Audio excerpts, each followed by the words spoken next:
Prince Harry and Meghan Markle. What can I say? Do you remember when they said that they're the only couple that married for love? I'm sorry. I can't help but laugh at that.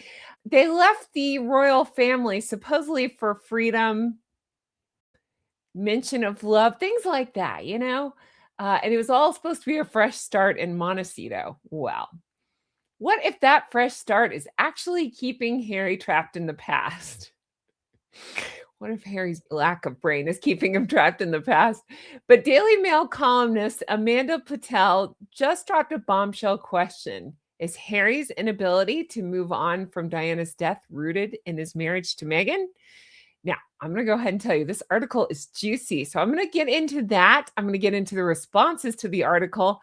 I have so much to talk about. I'm going to also have a new segment, and I'm going to dive into what the Harry and Meghan supporters are saying. There's so much to talk about. Hey guys, welcome back to RHR Jen. I'm so glad you're here. Guys, we have so much to dive into. I'm going to read you this article. We're going to hit the highlights, the lowlights, all that stuff. And like I say, I'm going to debut a new segment I'm excited about. And there's been so many responses to that Vanity Fair article that I did a video about. I believe it was the last video. Go back and check that video if you missed it. But I revealed that I believe that Meghan is the source leaking things in the Vanity Fair article. And spoiler alert, a lot of people agreed. So I'm going to read some of those comments as well. And I have What's the Goose Up, where I go over comments that you all have left me, what you're thinking, what you're feeling, what you're talking about. So much to talk about. If you're new here, I'm Jen. Make sure you're subscribed. Hit the thumbs up and leave me comments, as all of those helps YouTube to recommend my videos. I sincerely appreciate that. And I sincerely appreciate all of you. Today, I'm Gold Jen Goose. That's right. I went with gold. I haven't worn this before. It's shiny. Let's start with the article because it's juicy, the one that Amanda Patel put out. I'm not going to read the whole thing, but I'm going to hit some of the highlights of it because it's good. You're going to want to hear this. From Daily Mail, Amanda Patel says it's a harsh fact to face, but is Harry's inability to overcome his childhood trauma over Diana's death rooted in his marriage to Meghan? That's, I want to say yes, but I also don't want to give Harry a free pass. I think they are both, nuts in their own weird way, right? They're perfectly right for each other and also perfectly wrong. I said before, he's the dumpster fire and she's the gasoline poured on top of it. So it's not good. Not good at all. All right.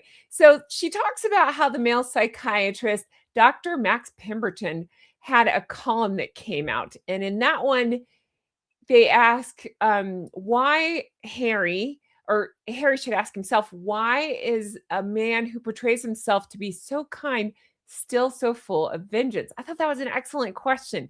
He just seems angry and dim. But the conclusion was that nearly 3 decades on from his mother's death, and despite years of therapy, Harry remained, like many of his patients, obsessed with their trauma to the extent that they are unable to heal or move on with their lives.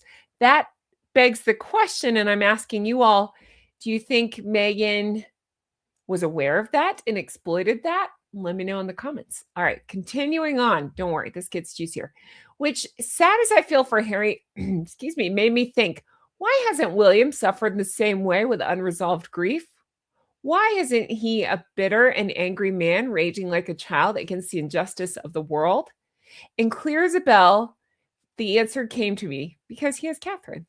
I love that answer. But again, I will say, I don't think it's as simple as that. And I'm not taking away from Catherine. I think she adds so much to Prince William's life that I think that's undisputable. Okay.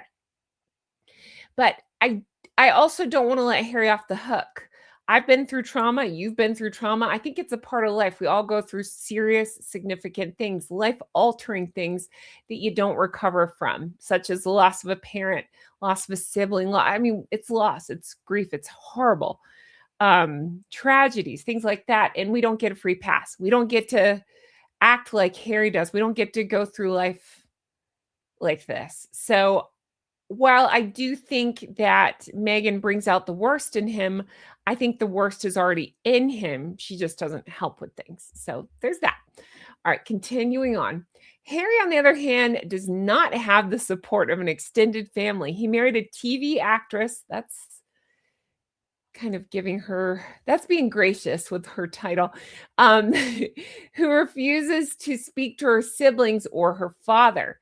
A man, Harry, and their children, Archie and Lily, have never even met, despite Thomas Markle's repeated entreaties for them to do so. And despite the fact that Thomas raised Meghan alone for years when her adored mother abandoned her and went off finding herself. Okay. Whoa. I'm not disagreeing. I just think that's interesting because most people that write about it tiptoe around that, like, where was Doria? Where was Doria? And I always wonder, why can't they just say wherever she was, right? Why can't they just say? And I never got a clear answer on that. So that's an interesting take. Okay. So continuing on, in short, William didn't marry a narcissistic woman from a broken home whose, let's see, version of, oh, I can't get that thing off the screen. Hold on. Oh, it's just stuck on there. That's why. Okay. And his version of, I don't know, family support seems to consist of hosting casual friends on her With Love Meghan, Runny Jam, and Flower Petal Netflix series. Of course, Harry and Meghan enjoy their own close family union with their two children, but William appears to have entered a different dimension with Catherine, despite her ordeal always by his side. The success they made in building a happy and stable home life is on display for all to see. Okay, they go into Wimbledon and the kids. So I skipped ahead. Let's read this part that is juicy. Here we go. Contrary to the William and Catherine approach, Harry and Meghan have jealously guarded their children's identities. Apart from a brief glimpse of Archie as a baby in their Netflix series, not one single picture of their children's faces has ever appeared on film or in print. Clearly, the Prince and Princess of Wales, as the future king and queen, feel a duty to show off their family to their future subjects. But Harry's scrupulous avoidance of showing his children faces borders on the obsessive. All right, one more page. And Meghan Markle's words in her 2019 ITV documentary, before she and Harry flounced off, it's a nice way of putting it, to California, it's not enough to just survive. You have to thrive. Well, who's thriving now? A bitter, defeated, unhappy, vengeful Prince Harry, or a contented Prince William with Catherine the Great and his kids by his side? Oh, juicy. I love this article so much. I thought it was so well done. I skipped a few parts of it that weren't really relevant, but you got the good stuff here. Oh, it's juicy. I'm going to read that one part again because it's so good. Well, who's thriving now? A bitter, defeated, unhappy, vengeful Prince Harry, or a contented Prince William with Catherine the Great and his kids by his side? Isn't that awesome? I love that article so much. All right, let's take a look at some of the responses to it and let me know your response to it in the comments, will you please? All right, starting with this. This is the post on St. Meghan Markle, and here's the response. William absolutely loved Harry, but Harry was always jealous of William. Even after Prince Philip's funeral, William tried to talk to Harry. Harry is an angry psychopath. We'll say allegedly, but wow. I believe it. Harold was born angry. He's the epitome of an entitled, prince. Markle tapped into his perceived grievances and helped feed them. Catherine offered William a sense of stability and security. I totally agree with that. I think that's absolutely it. And that goes with what I was saying, where I think it's in Harry to be that angry, entitled prince. But I think what was already a problem, gasoline was poured on it by Meghan. That's my opinion. I think Markle was the first person in his life who listened to his delusions and paranoia and fed it. He thought he found his soulmate. Instead, he found someone who used his demons to chain him and use him as a stepping stone to realize her ambitions. He was just a tool, and she probably loathed pretending to believe his delusions and paranoid fantasies and pretending to agree with him.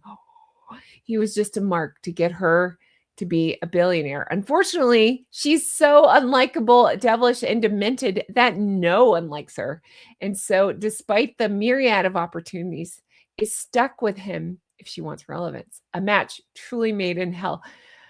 I mean, hello, I thought this was so spot on. Yeah, exactly that. That's how I feel as well. And it's just something I'll never stop saying. Those two have had more opportunities than the rest of us combined, and every single time they blow it. So at some point, you would think reality would set in like, whoa, something's really wrong here. The rest of us are out here trying to make our own opportunities. They're handed things quite literally, and they blow it every time. So what does that tell you? They have no work ethic, is what I assume, and they have no abilities. That's just my opinion, but that's how I feel.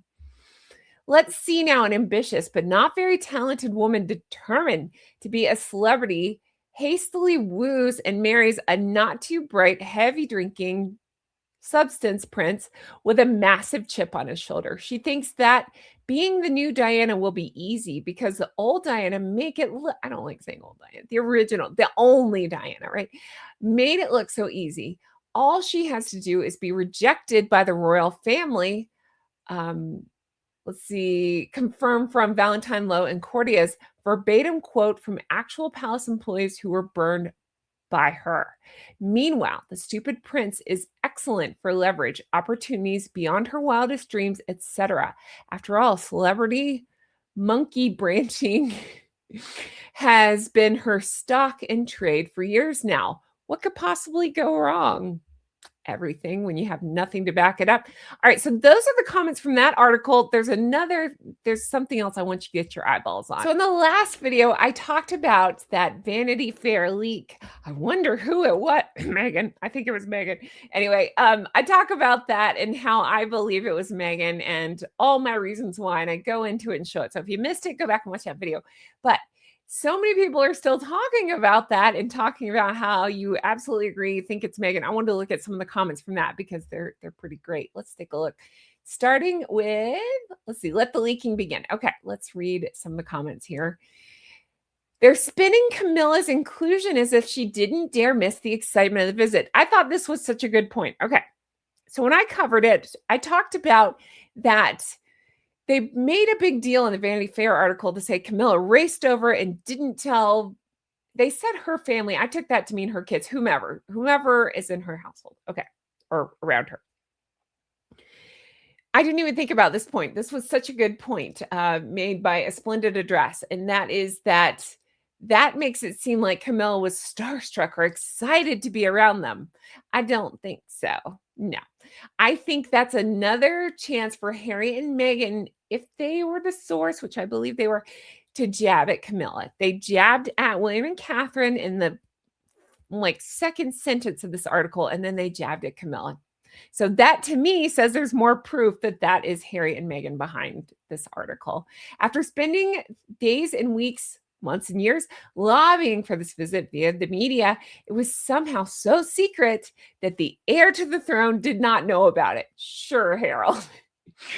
I said the same thing. That doesn't make any sense at all. It's William's house, and of course he knew. There's no way he didn't know. There's a reason why. I mean, he already had that polo match, but I'm saying even if he didn't, I feel like he would be far, far away. And some of you guys very cleverly pointed out he'd probably be in a very public place because you don't want to accidentally even have people assume that you're meeting with Harold and fraud. So I love this one so much. Oh, look how cute he is. All right. Talking about it used to be Major, but now it's Colonel, I believe. And he's watching over, of course, when Harry and Meghan were there. She was in the white outfit, and they believed that they were possibly mic'd. There's so much in this article that doesn't track. And that's just one aspect. Everyone knows that King Charles III doesn't want to be alone with those idiots. I hope a bodyguard was there too. I'm sure there were several witnesses. You'd have to dealing with these two. I think more than one witness. The palace is needed with these two. I think so too. But this is when, so supposedly, I think it was Her Majesty late queen had sat him, or maybe somebody sat him directly behind Meghan and Harry to make sure they weren't going to act up. There are speculations that you'll see what people are speculating that he was doing too, which is pretty funny. But oh, he's so cute. And that face, I like that smile. All right. His quiet amusement at their idiocy. Absolutely. Absolutely agree. I love, love, love this photo. You know, he had a jammer on him. There you go. I thought that was such a funny idea. So the idea being that if they were wired up or mic'd for Netflix, he would have something to scramble that to make it squeal to anything, something so they couldn't record something. I love that idea so much. And so they speculate because of that. That's why Dimwit's looking around trying to figure out why the microphones aren't working. That's really funny. His actual title, I want to make sure I got it right, is Lieutenant Colonel Jonathan Thompson, Royal Regiment of Scotland. How about that? So he goes by Johnny Thompson. There you go. So this GIF was posted for Johnny Thompson, and they were showing this golden retriever covered in sweat and dabbing the sweat. I thought that was really funny. Same golden retriever, same. Plus, I thought Harry and Meghan were done with Vanity Fair after the American Hustle piece. I said the same thing. I'm surprised that if they were the source, I assume they're the source, they would go back to Vanity Fair, but I really think they have no other choices. I really don't. They knew that they needed to make a bigger splash than People Magazine because, hello, who looks at People Magazine? So I think they ran to Vanity Fair. That's why she didn't go to the Oscar party, remember? Now they're leaking to Vanity Fair. I think that's really funny and shows how far they've fallen. They're trying to take a hold of the narrative again. Absolutely this. Yes, I agree. I think that's exactly what's going on. The whole William didn't know about it dig. Yep, it's trying to show that the king disagrees with Prince William over how to treat Harry and Meghan, and that Harry has the upper hand. I don't know who the hell they think they're kidding. Absolutely. That's what tells me we are on to something. It's got to be coming from Harry and Meghan, because only they are that delusional that they would think that King Charles would not communicate this to Prince William, or that King Charles wouldn't know that those two would leak this stuff. And I mean, he would tell Prince William anyway, but even if that's the case, like, oh, we're not going to tell, these idiots are going to leak it. So he'd have to tell them. This is stupid. Anyway. Or it's to try to demonize William. Yep. To make it seem like he's the one. Yep. Waging war against poor, innocent Harry. I think that as well. I think all of these things are going on. Absolutely agree. I have a new segment that I'm debuting, and I'm so excited about it. Ready? It's called What Are the Mediocre Mafia Moaning About? And that's where I'm going to take a look at what Harry and Meghan followers are saying. Now, don't moan, don't whine. I can't handle being too deep into whatever they're saying because it's so stupid. It makes my ears smoke. But sometimes, like in this episode, I just want to hit some of the things they're saying so you know how stupid it is. So that's why I'm rolling this out. So again, welcome to What Are the Mediocre Mafia Moaning About? That's me, the goose flying over top. And that's the Mediocre Mafia. You can decide what's happening in this picture, but it made me laugh. All right, let's take a look, shall we? Because it's real stupid. Here we go. A lot of it had to do with the nomination itself, the Emmy nomination. Here we go. So it's all about that. Shh, don't let the Brits know. That's stupid. Again, this is an American award. Why would the Brits care? They're smarter than us. They got rid of Harry and Meghan. I'm trying to figure out how to do that. So if the Brits could let me know how to do that, I would greatly appreciate that. Thanks.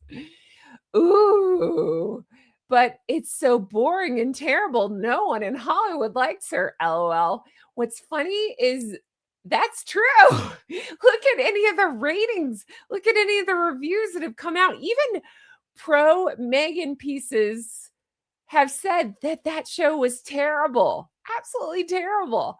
It would be harder to find a good review of the show than a bad one. Look at their scores online, Rotten Tomatoes, IMDb, all of it. So yeah, it was boring and terrible. And I mean, it seems to be that no one in Hollywood likes her because if they did, wouldn't she have a bunch of jobs lined up? It doesn't seem like that's the case. Doesn't seem like she gets invited many places anymore, or that people want to associate it with her. So how do you explain that? You can't. All right. And then this person says, success is the best revenge. I'm so happy for you. Okay.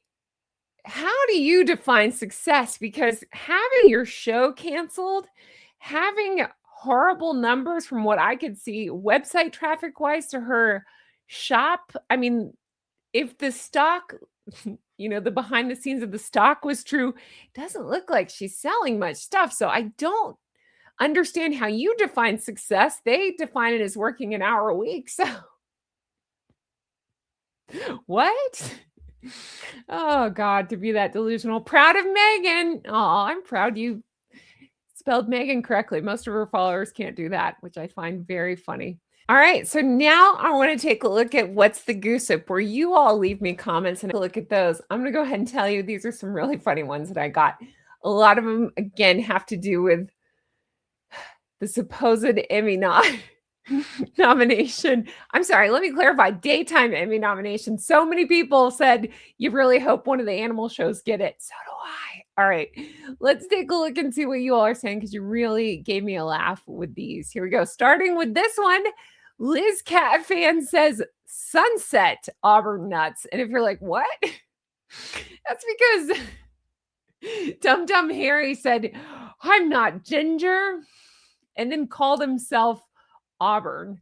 So somebody else called him ginger nuts. So Liz is saying sunset Auburn nuts. I think that's really funny. Thank you for that. All right. And then Walk Buck says, I hope there's a red carpet for the Emmys and a reporter compares her nomination to her father's, a like father, like daughter moment. Sure. Well, the difference is it seems like her father worked for his and he got two. I'll be surprised if she gets the one. We'll see. So there's that. That's such a funny comment. All right. And then Miriam says, so boring, low ratings, being dumped from everything. Gets you an Emmy? Well, it does if you fill out the paperwork and throw some cash at the problem. Oh, it's so funny. And we have Aaron who says, H pilots helicopters in the bathtub like no other. Ugh, I'll take your word on that, Aaron. Ugh. Gross.